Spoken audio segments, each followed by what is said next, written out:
Rajkot Jangleshwar ward number 16માં કોંગ્રેસનો ગઢ મજબૂત, પરિવર્તનનો પવન ફૂંકાયો. રાજકોટ મહાનગરપાલિકાની આ વખતની ચૂંટણી ઇતિહાસના પાનાઓમાં અંકિત થઈ ગઈ છે. ખાસ કરીને વોર્ડ નંબર 16 એટલે કે જંગલેશ્વર વિસ્તારમાં કોંગ્રેસના ઉમેદવારોનો ભવ્ય વિજય એ સાબિત કરી દીધું છે કે લોકશાહીમાં અંતિમ નિર્ણય જનતા જનાર્દનના હાથમાં હોય છે. આ ચૂંટણીમાં સૌથી મોટો વળાંક જંગલેશ્વરમાં કરવામાં આવેલ ઐતિહાસિક ડિમોલિશન સાબિત થયો.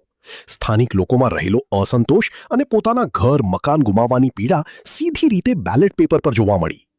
ન્યાયની લડાઈ. જનતાએ પોતાના હક અને ન્યાય માટે સત્તાધારી પક્ષ સામે અવાજ ઉઠાવ્યો.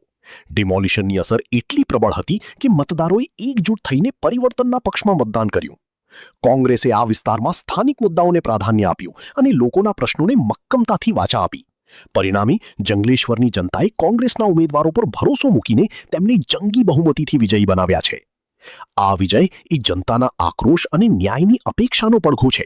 જ્યારે સામાન્ય માણસના હકો છીનવાય છે ત્યારે પરિવર્તન નિશ્ચિત બને છે.